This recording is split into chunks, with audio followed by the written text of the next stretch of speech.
திட்டங்களை அயலக தமிழர் நலத்துறை இன்னைக்கு செயல்படுத்திட்டு இருக்கு. உக்ரைன், ஈரான், இஸ்ரேல் போன்ற நாடுகளில் போர் நடந்தப்போ அங்கிருந்து தமிழர்களை எல்லாம் பாதுகாப்பாக நம்முடைய துறை தான் பாதுகாத்துச்சு, பாதுகாப்பாக மீட்டிட்டும் வந்திருக்கு.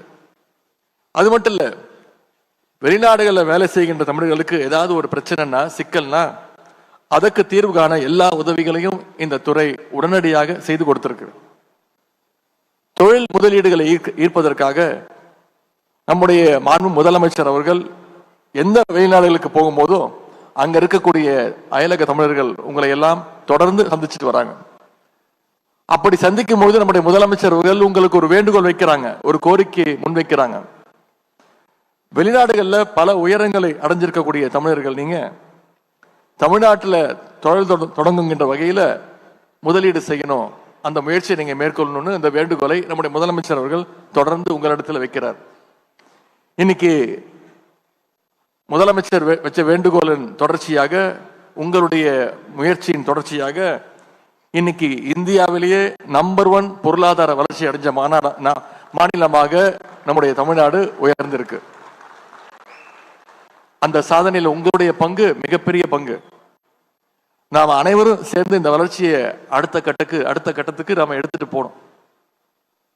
பொருளாதாரத்தில் நம்ம வளர்ற அதே நேரத்தில் நம்முடைய மொழியையும் கலாச்சாரத்தையும் பண்பாட்டையும் மறந்துடக்கூடாது. உங்களுடைய குழந்தைகளுக்கு, அடுத்த தலைமுறைக்கு தமிழ்நாட்டுடைய அடையாளத்தை சொல்லி தர்றது மிக மிக முக்கியம். அதற்காகத்தான் முதலமைச்சர் அவர்கள் வேர்களை தேடி அப்படின்ற திட்டத்தை தொடங்கி வச்சாங்க. ஆண்டுதோறும் வெளிநாட்டில் வாழ்கின்ற தமிழர்களுடைய அடுத்த தலைமுறை பிள்ளைகளை தமிழ்நாட்டுக்கு அழைச்சிட்டு வந்து நம்முடைய பண்பாட்டு சின்னங்களை, அடையாளங்களை எல்லாம் அவர்களுக்கு அறிமுகப்படுத்துறோம்.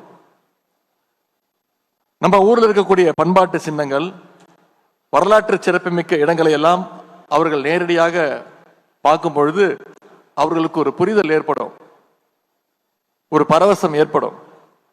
இந்த உலகத்தில் நமக்கென்று இருக்கின்ற இடம் தமிழ்நாடு என்ற அந்த நம்பிக்கை அடுத்த தலைமுறைக்கு, உங்களுடைய குழந்தைகளுக்கு நிச்சயம் ஏற்படும்.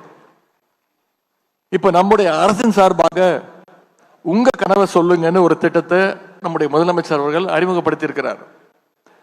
அரசின் திட்டங்கள் பற்றியும் பயன்கள் பற்றியும் எதிர்காலத்தில் என்ன மாதிரி திட்டங்கள் வரணுன்ற மக்களோட கனவுகளை கேட்டு அறிகின்ற முயற்சி தான் இந்த உங்க கனவை சொல்லுங்கன்ற திட்டம். அதே போல அயலக தமிழர்களும் உங்களுடைய கனவுகளை இந்த வாரியத்தின் பொறுப்பாளர்களிடம், அமைச்சர் அண்ணன் நாசர் அவர்களிடம் தெரியப்படுத்துங்க. உங்களுடைய தேவைகளுக்கும் கோரிக்கைகளுக்கும் ஏற்ற திட்டங்களை நம்முடைய முதலமைச்சர் அவர்கள் நிச்சயம் தீட்டி கொடுப்பார்கள். உங்கள் அனைவரையும் சந்தித்து பேசியது மிகவும் மிகவும் மகிழ்ச்சியாகவும் மன நிறைவையும் எனக்கு தந்திருக்கிறது. உங்களுடைய அடுத்தடுத்த பணிகள் மேன்மேலும் சிறக்கட்டும். தமிழால் இணைவோம், தரணியில் உயர்வோம். இங்க வந்திருக்கக்கூடிய உங்க அத்தனை பேருக்கும் மீண்டும் ஒரு முறை என்னுடைய பொங்கல் நல்வாழ்த்துக்களை தெரிவித்து, இந்த நிகழ்ச்சி மிகச்சிறந்த வெற்றியை தரும் என்ற நம்பிக்கையோடு வந்திருக்கக்கூடிய அத்தனை பேருக்கும் மீண்டும் என்னுடைய வாழ்த்துக்களை தெரிவித்து இந்த வாய்ப்புக்கு நன்றி கூறி விடைபெறுகின்றேன். நன்றி, வணக்கம்.